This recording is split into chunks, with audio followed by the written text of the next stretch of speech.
I'm Mark Paris, and I'm here with Liz Clasen-Kelly, CEO of Roof Above. Welcome, Liz. Thank you.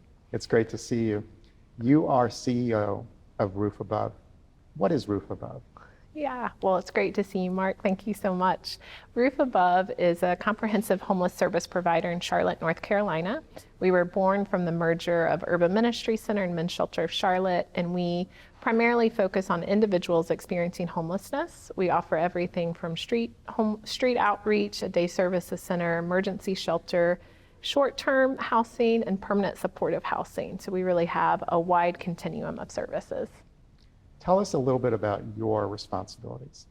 Yeah, so I'm CEO. What that feels like is I go to meetings and do email all day at some level.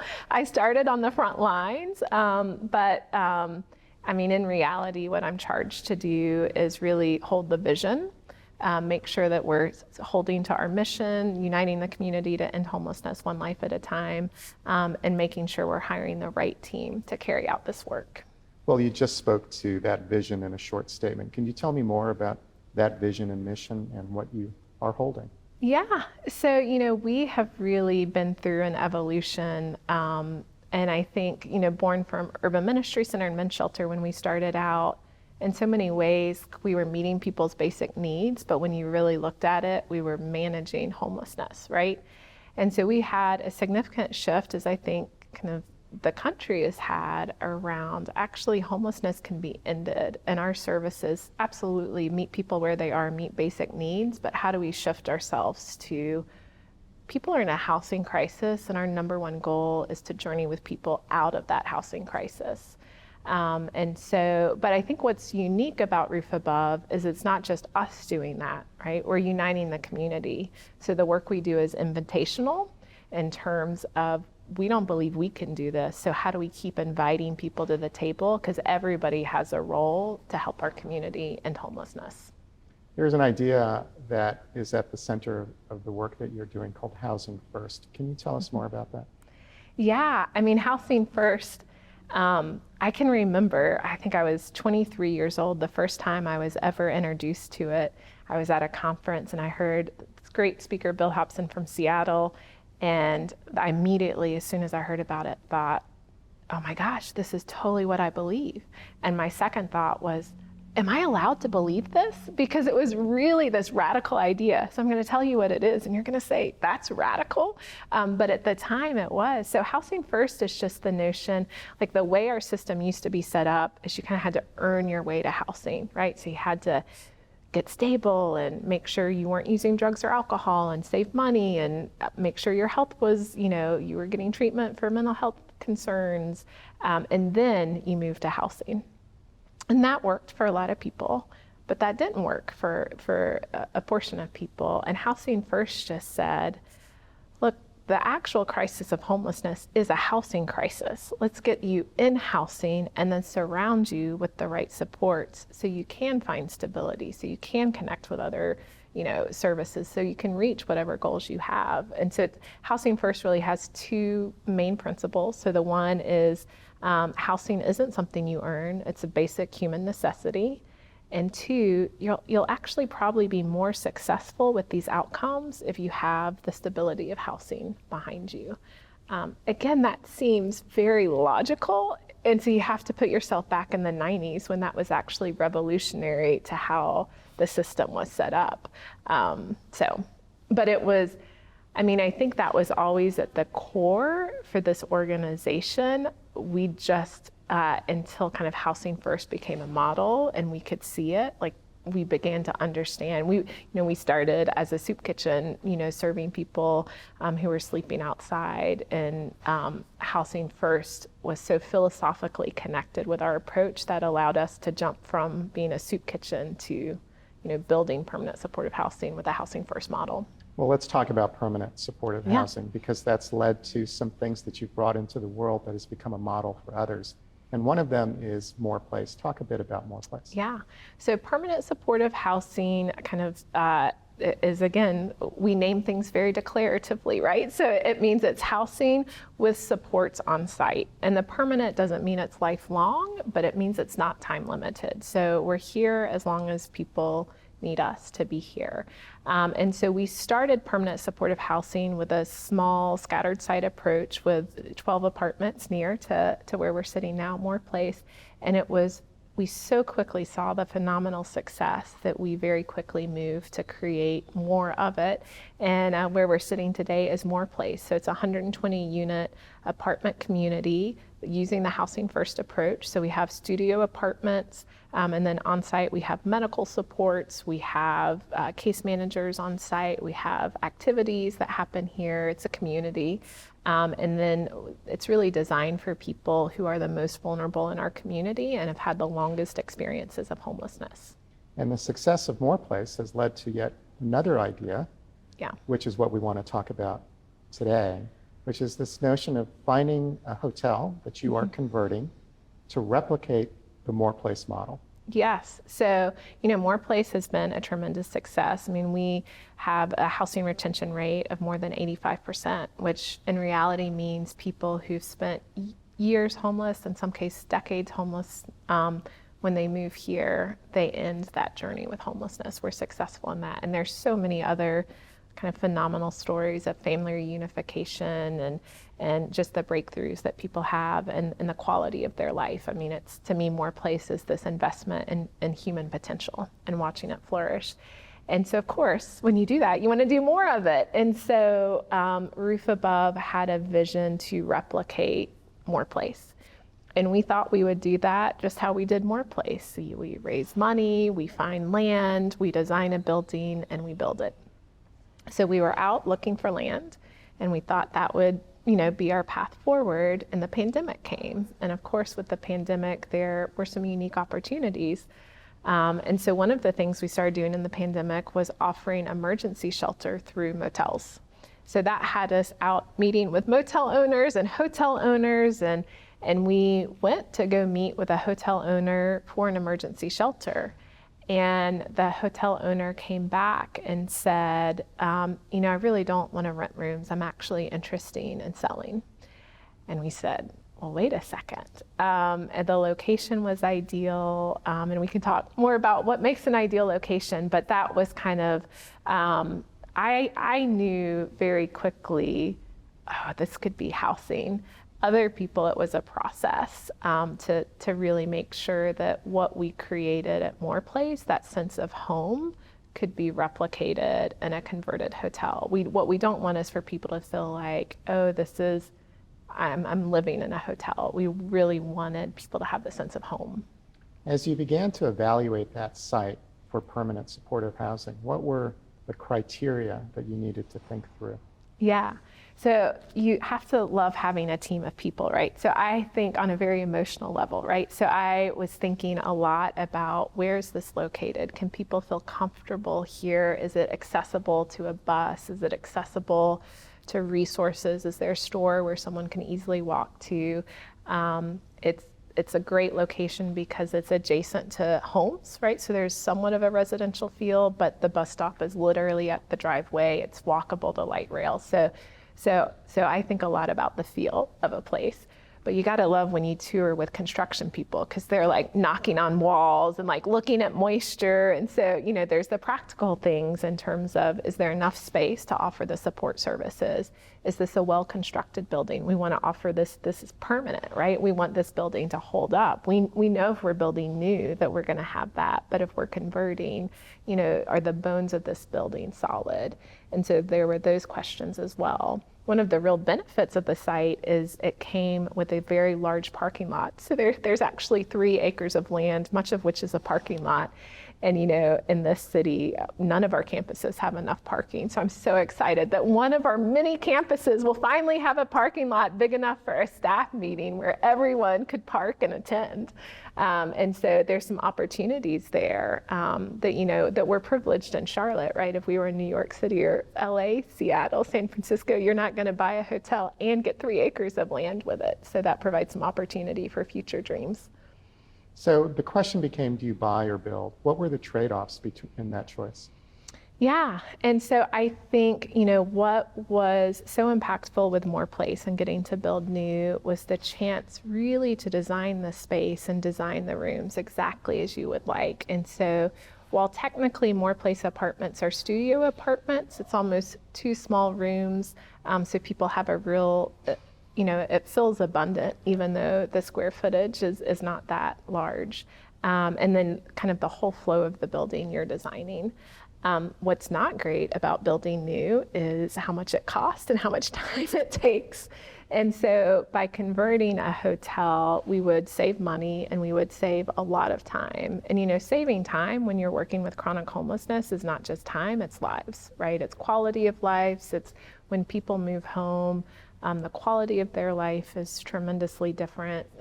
Kind of the trauma of homelessness has ended. And so time is not just time for us, but it's human lives.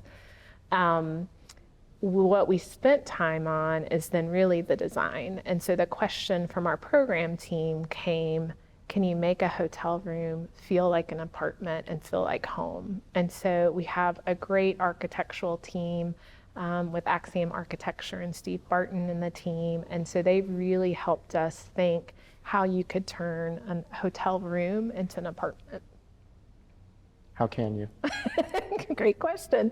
And so I think there's a few things we're doing. So, it is at the end of the day a rectangle that will become an apartment, right? And so we've put in a half wall. And so the bedroom area, there's a slight sense of separation for bedroom and closet. And then you have the kitchen and living room area. So there's a sense of separation there. And then light, natural light, of course, is always important, and thinking through kind of what goes in the apartment. We're adding kitchens. That feels really important. They're not large kitchens, but a chance that you can cook for yourself and have that independence. And then what we're seeing in other large cities, right? Because living space is shrinking in many large cities. And so what you see apartments doing is really investing in common space. And so we are working to create not just the support service wing that has the case management and the nursing supports and other medical supports, and the tenant service coordinator who can provide those programming supports, but we also have this whole other lobby. So we're the existing lobby of the hotel, we're creating a common space that's not where staff are, that really will be kind of owned by the tenants of the community. And so we're going to have an area where people can share meals together, an area where people can watch TV and hang out together. And we're creating our first ever sacred space. So we're going to have a chapel space, kind of an interfaith sacred space where people can be as well. And then we're also working on outdoor shared space. I think one of the learnings from the pandemic is you just can't you can't spend enough time outdoors, right? And so how are we creating space? And so that is different than More Place. The hotel conversion will have additional common spaces, and that's really on trend with living apartment communities in large cities throughout America. Well, you anticipated my next question, because where we are now has great common space. And when I think about converting a motel, I think about the challenges of community. So it seems like you've really given this a great deal of thought. We have.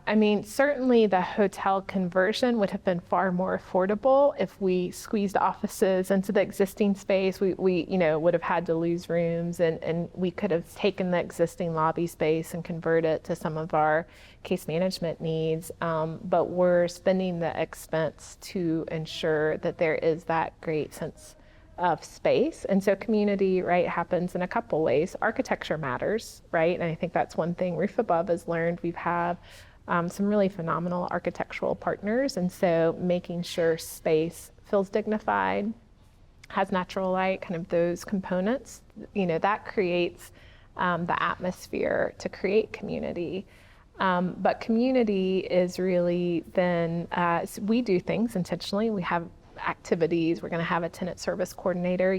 We'll have walking groups and women's circles and different things like that.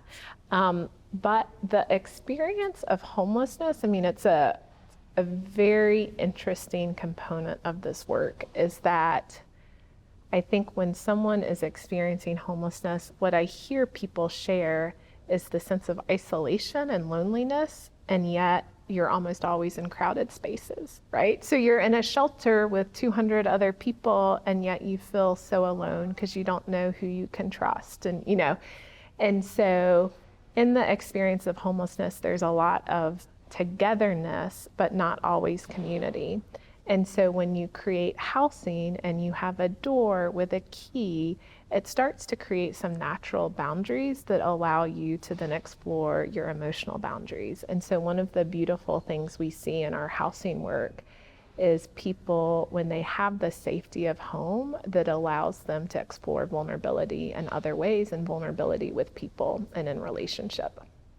So that was a long way, but that's a long answer. But at the core of what we do is relationship and is community.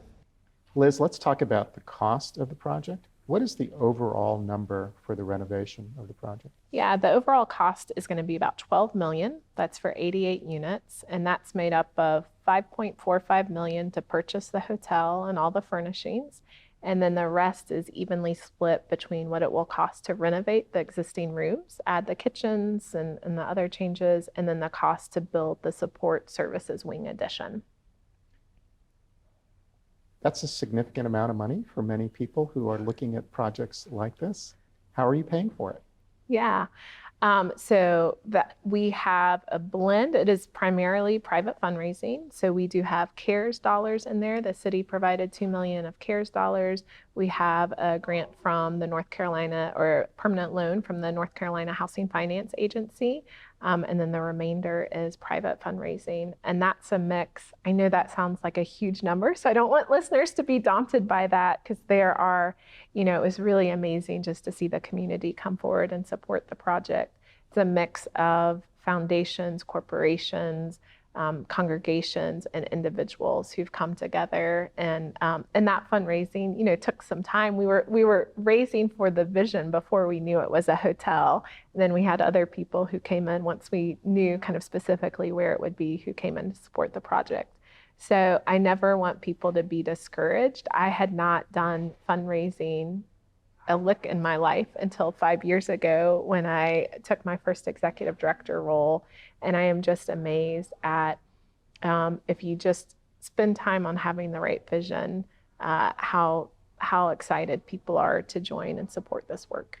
Liz, how does that $12 million figure for the conversion of the hotel compare with the cost of building Moore Place, which was a building that was built and designed from scratch?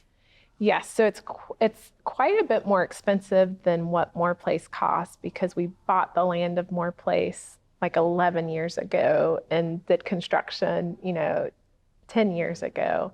And so we anticipate that the hotel conversion is probably at least $1 million, and probably much more than that, less than building new. And the great plus of the hotel conversion is we can do it faster, and it comes with 3 acres of land. The cost of land in Charlotte now is really prohibitive to affordable housing. And so this hotel conversion created a way to get a really quality piece of land in a great part of the city. Liz, I imagine there are people watching who would love to do this in their community, and they feel daunted by the challenge of even knowing how to start or even how to pay for this. What advice do you give them in terms of how to begin?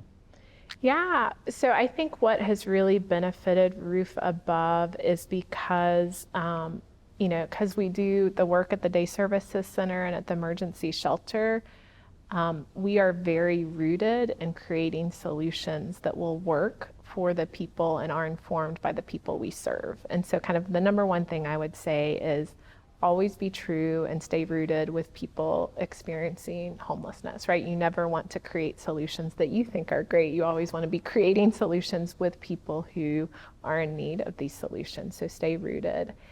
And then, this work is full of miracles. I don't quite know how to explain it, but it's, if you are doing work that is true and that the world needs done, you will find people to join you on that. And so, I think having a great team is critical, right? So we've got a phenomenal team of architects and, project manager who's passionate about this, and a great construction team.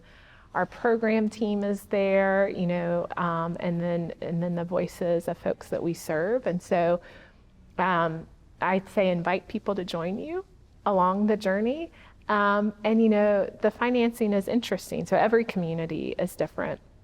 And so there are some common sources of funding out there. This project itself is not a LIHTC, low-income housing tax credit project, so we were able to draw upon CARES dollars. So the kind of the pandemic, government pandemic dollars are helped us with the purchase. And then we've found private funds, and so that includes, congregations, that includes foundations, corporate partners, individuals who've helped us realize this vision. But it starts with having the true vision and then just inviting people to join. And it is daunting, right? There's always a moment at the beginning of the journey, and then it's as people join you and you recognize you never walk alone, right? And if you're walking in truth, you'll find your way there. Liz, are the people you are serving involved in the design process? So I think there's lots of ways that the voices of people we serve are incorporated into the design. So we haven't necessarily had focus groups with the architects, but it's really been through feedback from people living at Moore Place about what's worked and what's not worked in terms of the actual design of the building. And then it's, we have a street outreach team. So many of the folks they serve are chronically homeless. They'll get to move into this building when it's open. So listening to program voices, not just on the housing team, but on the kind of street level team of not just how does the building need to be designed, but what do we need to think about in terms of staffing? Who do we need to be targeting with this building as well? And so always at the core of what we do is the stance of listening. When does the hotel come online? Yeah, so we purchased the hotel in November 2020. We, through an incredible partnership with Salvation Army Center of Hope, operated it as shelter through April of 2021. So it's already been online in one iteration. The emergency shelter closed down. We started renovations in February of 2022 is when we should open the doors and move 88 people home. So it's been a 2-year process? So it will be a year and a half when all is said and done, which in building world is like an incredibly aggressive timeline. So the fact that we were able to utilize it as emergency shelter through the winter months was I think a really unique perk of this project. So, when we bought it, it was a functioning hotel on a Monday, and I think by Friday it had been transformed into an emergency shelter. So we bought it with all of the furnishings. So, we had the TVs, we kept the cable contracts as we used it as a shelter. We were ready to go. One of the perks of my job is I got to do a training on those cool hotel keys, like how you change the code, like as people move in and out. I got to learn the behind the scenes of how that happens in a hotel. So we didn't get to keep the waffle maker from the breakfast buffet. That was one of the sad things. I was like, oh, I'm so excited. I get one of these like institutional waffle makers. They said, that's actually leased. That's not part of your contract. They were like very apologetic. I said, no, we're okay without the waffle maker. So, but we're reusing actually the headboards from the hotel will become the partial walls. We're taking the headboards off to turn those into the partial walls. And so we've done a lot of creative reuse. Liz, what gap is this filling, and what remains in terms of serving the chronically homeless community in Charlotte? Yeah. So we have had the dream of ending chronic homelessness for a long time. Sometimes we're closer to that than others. So the number's gotten down in the low 200s at one point. Right now, there are more than 500 people experiencing chronic homelessness in our community. This will bring 88 of them home. So that leaves, 400, and unfortunately, in the housing crisis we're in, we see that number grow. So we continue to make strides to create more housing solutions for those who've gotten stuck in homelessness. But we know as the housing market in Charlotte thrives and rents go up, we're seeing our homelessness go up. And so we're not daunted, but we're not unrealistic about what the work ahead is. Is the strategy to continue to look at conversion opportunities going forward? Yeah, so I think, we have a strategic plan to grow our housing portfolio, but by no means, like, we don't think we're the only solution. So part of what we're excited about in this hotel conversion, and part of why I'm sitting here today, is to share this story, right? We believe hotel conversion is a great solution for to happen again and again in Charlotte, but also to happen in other communities. Right. I'd like to close with a couple of questions. Liz, you've heard the phrase, "the poor will always be with us." What do you say in response?